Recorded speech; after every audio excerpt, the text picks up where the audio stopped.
आज चाहिँ मसँगै grocery shopping.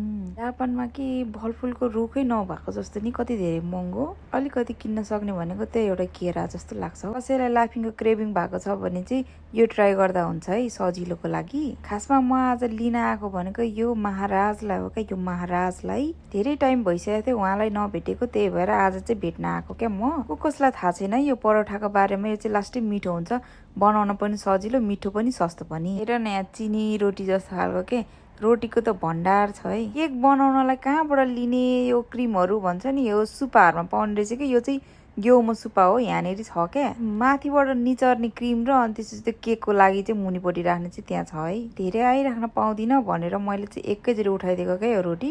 धेरै जस्तो त नि नेपालीहरूले नै लान्छ होला नि यो रोटी त। हेर है म तिमीहरूलाई यत्रो ठुलो बेन्तो देखाउँछु ल। हेर यहाँ कत्रो ठुलो छ हौ बेन्तो। भेजिटेरियनहरूलाई त यो साइडमा त आउनै मन लाग्दैन होला क्या है, बिचराहरूलाई। पैसा बोकेर जान्छु अनि यो किन्छु भनेर सोचेको हुन्छ कि मैले घरबाट जाँदा चाहिँ। अनि धेरैको किन्दिनँ भन्छु, तर त्यहाँ पुग्ने बेलासम्म मैले के किन्ने भन्ने कुरा नै मैले बिर्सिसकेको हुन्छ क्या। जब घर आइपुग्छ अनि बल्ल याद आउँछ कि मैले ला यो बिर्सिछ भनेर। त्यसपछि चाहिने भन्दा बेसी नचाहिने सामान पनि बोकेर आएको हुन्छ क्या मैले चाहिँ। सुपामा गएपछि जहिले पनि म त्यो दही चाहिँ किनेर आउँछु होइन, तर त्यो दही मैले कहिले खाँदिनँ क्या। नेपालमा हुँदाखेरि त के किन पाए जस्तो लाग्थ्यो कि दही देख्दाखेरि। यता आएपछि त खासै वास्तै नलाग्ने क्या। किनेर चाहिँ लिएर आउँछु तर त्यसको डेट जान्छ अनि फाल्नै पर्ने हुन्छ क्या। यति है मेरो सपिङ चाहिँ आजको लागि। यसो म पनि मिनी भ्लग बनाउन थालौँ न त भनेर कोसिस गरेको मैले, तर अल्छीको आँखाले के देख्थ्यो र। तर त्यो भिडियो एडिट गरेर भोइस ओभर गर्न नै कस्तो अल्छी लागेर आउने क्या। त्यही भएर सोध्छु क्या त्यो कन्टेन्ट क्रिएटरहरूले त कति धेरै जाँगर चलाउने रहेछ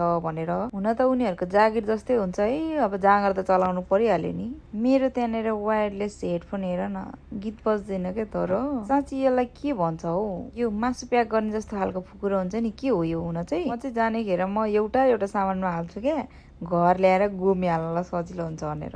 यति भयो, यति कसरी जाने होला घर। तिमीहरूलाई के लाग्छ, तर मलाई चाहिँ सुपाहरूमा छिर्दाखेरि हाट बजारमा आएको जस्तो लाग्छ कि क्या रमाइलो लाग्छ। अनि यता हेर्दा उता हेर्दा उज्यालोमा भित्र छिरेको हुन्छ, निस्किँदाखेरि रात परिसकेको हुन्छ क्या। मै जत्रो छ मेरो साइकल पनि। हेर न गाइज, भिडियो हेरेर यो चरणसम्म आइपुगेको छौ भने तिमीहरूलाई धेरै धेरै धन्यवाद। त्यो भिडियो स्किप गर्ने काम चाहिँ नगर त ल साथी। देखेछौ मेरो यस्तो राम्रो महल तिमीहरूले, यो महलको एकलौटी रानी म हो। लोभ गरेर रोटी चाहिँ यति धेरै बोकेर आएँ, तर ठाउँ नभएर काचक कुचुक गरेर हालेँ क्या मैले। हेर न यसरी।